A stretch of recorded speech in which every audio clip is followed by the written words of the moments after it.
Bismillahirrahmanirrahim. Assalamualaikum warahmatullahi wabarakatuh. Perkenalkan, nama saya Najib Fauzi dengan NPM 1901011116 dari Prodi Pendidikan Agama Islam Institut Agama Islam Negeri Metro Lampung. Baik, di sini saya dari kelas F akan menjelaskan dari bab 9 sampai bab ke-15. Bab yang ke-9 ialah tentang Walimatul Urs. Walimatul Urs sering disebut juga dengan pesta ataupun acara di saat pernikahan. Ketika melakukan acara atau melakukan Walimatul Urs memiliki 5 syarat. Syarat yang pertama ialah menutup aurat. Menutup aurat ini sangat dianjurkan oleh umat Islam karena ketika melakukan pesta ataupun acara hendaknya menutup aurat agar tidak terlihat dari laki-laki ataupun perempuan tidak melihat untuk punya laki-laki. Dan yang syarat kedua ialah menjaga mata. Nah, setelah menutup aurat, kita seorang muslim haruslah menjaga mata kita agar tidak melihat yang bersifat negatif ataupun melihat yang tidak dianjurkan oleh agama Islam. Dan syarat yang ketiga ialah tidak membicarakan hal-hal yang porno ataupun membicarakan hal-hal yang buruk. Karena ketika di dalam acara, kita seharusnya berbicara dengan hal-hal yang positif ataupun hal-hal yang baik. Agar apa? Agar acara tersebut bisa terjalan secara terlaksana ataupun secara lancar. Syarat yang keempat ialah tidak boleh dempet-dempetan. Nah, kita aja tidak boleh membuka aurat ataupun terlihat auratnya, apalagi hanya sekedar dempet-dempetan. Jika laki-laki dengan perempuan berdempet-dempetan, maka akan terjadi kesalahpahaman ataupun terjadinya sifat yang negatif. Takutnya laki-laki menyentuh tubuh wanita ataupun wanita menyentuh tubuh laki-laki. Dan syarat yang kelima ialah tempatnya harus suci. Nah, ketika mengadakan suatu acara pernikahan tersebut, maka hendaknya sebelum dilakukan acara tersebut, hendaknya dibersihkan terlebih dahulu ataupun disucikan terlebih dahulu. Dan kemudian setelah acara tersebut selesai, maka haruslah dibersihkan kembali seperti awal. Karena sudah ada di dalam hadis, an-nazafatu minal iman. Kebersihan itu sebagian dari iman. Jika di dalam acara itu bersih ataupun di dalam acara itu suci, maka nanti acara itu akan berjalan secara lancar gitu. Baik, di sini saya akan melanjutkan dari bab ke-10 yang berjudul hak dan kewajiban suami terhadap istri dalam keluarga. Ketika suami istri sudah melakukan pernikahan ataupun melakukan akad, maka ada hak dan kewajiban dari seorang suami terhadap istrinya. Hak yang pertama atau kewajiban yang pertama ialah mahar. Seorang suami wajib membayar mahar kepada seorang istri. Mahar pun tidak harus berupa uang ataupun harta benda. Mahar itu bisa berupa emas, air putih, bacaan kitab suci Al-Quran ataupun yang lain sebagainya. Karena sebaik-baiknya perempuan tidak akan memberatkan maharnya kepada calon suaminya. Dan kewajiban dan hak suami yang kedua ialah menafkahi secara lahir batin, mempunyai tempat tinggal, mempunyai pakaian ataupun yang sering kita sebut sandang, pangan, papan. Kewajiban ini ialah kewajiban yang paling wajib karena jika seorang suami sudah menikahi seorang perempuan, maka hukumnya wajib untuk menafkahi secara lahiriah ataupun batiniah kepada seorang istri. Sehingga seorang istri pun akan timbal balik kepada seorang suami tersebut. Nah, jika sudah menafkahi sandang pangan papan tersebut, yang ketiga ialah menggauli istri secara baik. Nah, menggauli istri secara baik ini bukan hanya seks ataupun yang lain sebagainya. Kita harus menggauli istri itu agar mendapat keturunan yang baik ataupun mendapatkan keluarga yang sakinah, mawaddah, warahmah. Sehingga menggauli itu bukan hanya seks saja gitu. Dan yang keempat ialah menjaga istri dari dosa. Menjaga istri dari dosa pun hak dan kewajiban seorang suami. Eh, jika eh, jika istri patut dan taat kepada suami, maka istri pun akan merasa lebih tenang kepada suaminya, dan suaminya pun harus berlaku adil kepada seorang istrinya tersebut. Dan yang kelima ialah memberikan cinta dan kasih sayang kepada istri. Cinta dan kasih sayang ini sangat penting juga setelah menafkahi dan memberikan sandang pangan dan papan. Memberikan kasih sayang ini dengan cara apa? Dengan cara memberikan ciuman, ataupun memberikan salim, ataupun yang lain sebagainya, ataupun memberikan kopi atau teh ketika suami hendak berangkat ataupun hendak pulang dari kerjanya. Baik, di sini saya akan melanjutkan dari bab yang ke-11 yang berjudul hak dan kewajiban istri terhadap suami di dalam keluarga. Tadi di bab 10 saya sudah menjelaskan tentang suami terhadap istri. Sekarang bab ke-11 ialah istri terhadap suami. Hak dan kewajiban istri terhadap suami, yang pertama ialah istri harus taat atau patut kepada seorang suami. Contohnya, ketika seorang istri ingin pergi keluar rumah, maka hukumnya wajib untuk seorang istri meminta izin terlebih dahulu kepada sang suami. Karena apa? Jika seorang istri tidak meminta izin kepada sang suami, maka suami pun tidak mengetahui kalau istri tersebut pergi ataupun keluar dari rumah, sehingga para suami pun tidak mengetahui jika istri tersebut keluar tanpa izin dari suami tersebut. Dan yang kedua ialah melakukan kemesraan terhadap seorang suami. Nah, tadi sudah dijelaskan di awal, suami istri pun harus memiliki sifat mesra kepada sang suami. Contohnya ialah memberikan salim terhadap suami jika ingin berangkat ataupun pulang kerja, memberikan minuman ataupun memberikan kenyamanan terhadap suaminya baik di rumah maupun di luar rumah. Jika suami ingin mengajak istrinya pergi, maka istri pun harus bersiap-siap ataupun segera untuk pergi tersebut. Maka istri pun harus benar-benar patuh dan taat kepada suami. Jika suami tersebut melakukan kegiatan yang bersifat negatif, maka istri pun harus harus memberitahu kalau itu tidak baik untuk kesehatannya. Dan yang ketiga ialah menjaga diri di saat suami tidak ada. Nah, yang pertama aja sudah diberitahu kalau jika istri ingin keluar harus meminta izin kepada suami tersebut. Jika keluar aja harus meminta izin, istri pun harus menjaga diri. Menjaga diri dari mana? Dari jika suami melakukan kegiatan dinas di luar ataupun pulangnya agak malam, istri pun harus menjaga diri. Menjaga diri dengan apa? Dengan cara berdiam diri di rumah ataupun tidak keluar-keluar tanpa seizin dari seorang suami. Maka dari itu, kepatuhan seorang istri terhadap suami sama saja seperti istri kepatuh kepada Tuhan yang Maha Kuasa atau Allah Subhanahu wa taala. Baik, di sini saya akan melanjutkan dari bab yang ke-12 yang berjudul nafkah, kiswah dan tempat tinggal bersama.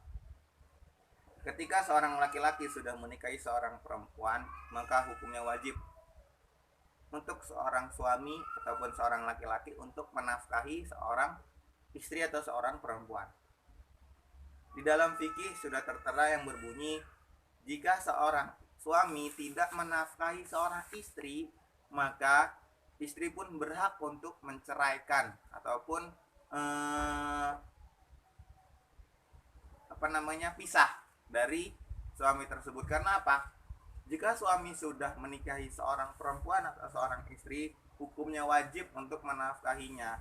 Menafkahinya itu bukan hanya sekedar makan ataupun tempat tinggal saja. Suami pun harus menafkahi secara lahiriah ataupun batiniah. Seperti apa? seperti memberikan pangan kepada suami, kepada istri ataupun kepada anak-anaknya, memberikan pakaian, ataupun memberikan tempat tinggal, memberikan kendaraan, ataupun memberikan kasih sayang kepada sang istri tersebut. Maka dari itu laki-laki haruslah bekerja keras secara terus-menerus untuk membahagiakan seorang istri tersebut, sehingga seorang istri pun merasa jika dirinya itu dijaga ataupun dirawat oleh sang suami tersebut, sehingga tidak akan terjadinya masalah perceraian ataupun masalah di dalam keluarga tersebut, sehingga istri pun lebih nyaman terhadap suaminya tersebut di dalam rumah ataupun di luar rumah. Maka dari itu, jika suami sudah melakukan kegiatan atau melakukan kerja secara terus-menerus, maka istri pun harus mensupport bagaimana kerja kerasnya seorang suami itu sebagai tulang punggung keluarga tersebut. Seorang istri pun harus pintar-pintar bagaimana mensupport seorang suami yang sudah bekerja keras, membanting tulang, berangkat pagi, pulang malam, ataupun yang lain sebagainya. Sehingga jika seorang suami sudah bekerja keras, haruslah disupport secara baik oleh seorang istri. Mungkin itu saja, saya lanjutkan ke 13. Baik, di sini saya akan melanjutkan dari bab yang ke-13 yang berjudul kedudukan harta di dalam pernikahan. Ketika seorang anak mendapatkan hadiah dari orang tua yang masih hidup, atau yang sering kita sebut dengan hibah. Hibah ini jika diberikan kepada anak ataupun diberikan kepada anak saudara-saudara, maka gunakanlah hibah tersebut dengan sebaik mungkin. Contohnya, saya diberikan hibah oleh orang tua saya, yaitu sepeda motor ataupun kendaraan lainnya. Nah, kita pun harus menghargai pemberian dari orang tua tersebut. Dengan cara apa? Dengan cara kita mempergunakan kendaraan tersebut dengan sebaik mungkin. Contohnya seperti kita melakukan pekerjaan ataupun melakukan silaturahmi kepada keluarga terdekat kita, ataupun silaturahmi kepada orang-orang yang sudah meninggal, ataupun untuk digunakan untuk menuntut ilmu ataupun bertemu dengan teman ataupun yang lain sebagainya. Sehingga ketika kita sudah diberikan hibah sama orang tua atau sama kakek nenek kita, maka gunakanlah hibah tersebut dengan sebaik-baik mungkin. Dan ketika seorang mendapatkan pesan ataupun mendapatkan hadiah dari orang tua ataupun dari nenek kakek yang sudah meninggal, maka disebut dengan wasiat.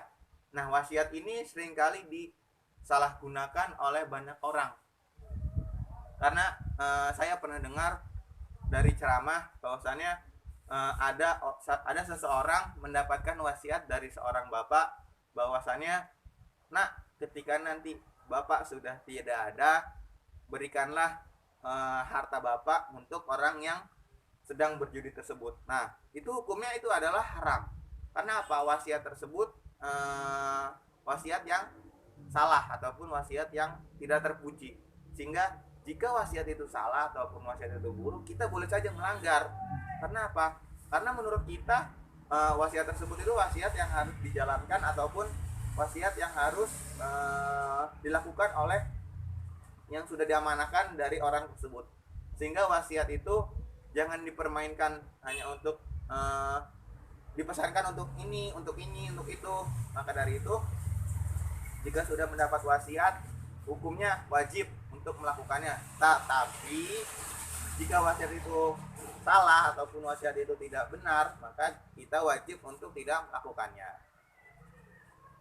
Dan ketika seseorang sudah mendapatkan bagian masing-masing dari keluarga yang sudah meninggal ataupun yang masih hidup, atau yang disebut dengan warisan, nah, warisan ini seringkali disalahgunakan oleh banyak umat-umat Islam.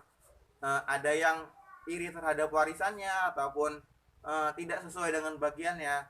Padahal jika diceritakan dari ceramah-ceramah ustadz-ustadz yang sudah terdahulu, jika seorang laki-laki mendapatkan uang 20 juta, mendapatkan uang 30 juta, dan adiknya perempuan mendapatkan uang 10 juta, sedangkan untuk modal nikah seorang suami itu dengan mahar sebesar 30 juta, sehingga laki-laki mendapatkan amanah dari seorang istri tersebut dengan mahar sebesar 3 juta. Sedangkan adiknya itu dinikahi, bukan menikahi. Kakaknya sudah hilang 30 juta, sedangkan adiknya tidak keluar sedikit pun. Dan adiknya pun mendapatkan uang dari sang suami tersebut sebesar 30 juta. Nah, maka dari itu ketika kita sudah dibagikan mahar secara sesuai dengan anjuran Islam, maka kita harus menerimanya ataupun harus menggunakan dengan sebaik mungkin. Jangan iri terhadap kakak yang laki-laki itu besar, ataupun iri terhadap bagiannya lebih kecil dari kakaknya. Baik, saya lanjutkan ke bab ke-14. Baik, di sini saya akan melanjutkan dari bab ke-14 yang berjudul Hukum Menikahi Wanita yang Pernah Berzina. Yang tidak dibenarkan di dalam pernikahan ialah jika seorang laki-laki menikahi wanita pezina atau yang tidak pernah bertobat atas zinanya tersebut. Sedangkan untuk hukum suami menikahi seorang wanita berzina ialah boleh saja, tetapi jika suami tersebut kuat terhadap masa lalunya seorang wanita tersebut. Tetapi jika laki-laki tersebut kuat menutupi aibnya seorang istri tersebut atau seorang perempuan tersebut, maka laki-laki tersebut nanti akan mendapatkan imbalannya. Seperti jika laki-laki itu menutupi aib seorang perempuan tersebut, maka Allah akan menutupi aibnya sebesar mungkin. Sehingga untuk hukum suami menikahi wanita pezina ialah boleh saja, tetapi jika kuat dalam menghadapi cobaan-cobaan secara berturut-turut, dengan cara apa? Dengan cara sabar ataupun yang lain sebagainya. Baik, ini adalah bab yang terakhir atau bab ke-15 yang berjudul perjanjian perkawinan. Jika seorang suami sudah berjanji terhadap seorang istri, maka hukumnya adalah wajib untuk melakukan perjanjian tersebut. Seperti apa? Jika suami sudah berjanji untuk memberikan sesuatu ataupun memberikan hadiah terhadap istri tersebut, maka suami pun harus berusaha untuk melakukan yang terbaik untuk janji itu harus terbayarkan oleh sang suami tersebut. Maka dari itu di dalam pernikahan pun sudah ada perjanjian-perjanjian seperti tidak akan selingkuh ataupun tidak akan beristri dua, ataupun janji untuk menafkahi selama seumur hidup ataupun menafkahi sanak keluarganya. Karena seorang laki-laki itu banyak sekali amanah, bukan hanya dari istri dan keluarganya saja, tetapi seorang suami itu mempunyai amanah. Jika seorang ibunya masih hidup, maka suami tersebut juga mendapatkan amanah dari ibunya untuk menghidupkannya, untuk membantunya, ataupun memberikan nafkahnya kepada sang ibu tersebut. Maka dari itu, jika seorang laki-laki sudah berjanji, maka tepatilah janji tersebut. Maka jika janji tersebut diingkari, maka hukumnya adalah dosa ataupun ingkar ataupun yang lain sebagainya. Sehingga jika sudah janji, maka tepatilah. Untuk kesimpulan yang dapat saya berikan dari bab 9 sampai bab 15 ialah di dalam suatu pernikahan kita harus memberikan yang terbaik kepada sang suami ataupun sang istri. Dengan cara apa? Dengan cara membahagiakannya, dengan cara menafkahinya, ataupun dengan cara memberikan kasih dan sayang terhadap istrinya tersebut. Sehingga jika sang suami sudah memberikan itu semua, akan menjadi keluarga yang sakinah, mawadah, warahmah, dan dijauhkan dari permasalahan-permasalahan yang sangat sulit di muka bumi ini. Sehingga jika seorang suami sudah memberikan kepercayaan kepada sang istri, dan sang istri sudah memberikan kepercayaan kepada sang suami, eh, gunakanlah kepercayaan tersebut dengan sebaik-baik mungkin, eh, agar keluarga tersebut diberikan segala permudahan atau segala urusan baik di dunia maupun di akhirat nanti. Dan seorang suami adalah kepala keluarga ataupun tulang punggung dari keluarga tersebut yang harus bekerja keras, bekerja secara total ataupun secara yang lain-lain sebagainya, sehingga jadilah seorang suami yang bijaksana, yang taat kepada Allah Subhanahu wa taala, dan tidak mengingkari janjinya. Mungkin itu saja kesimpulan yang dapat saya sampaikan. Semoga ilmu yang saya sampaikan ini bermanfaat untuk kita semua. Jika salah datang dari saya, jika benar hanya milik Allah. Sekian dari saya. Wassalamualaikum warahmatullahi wabarakatuh.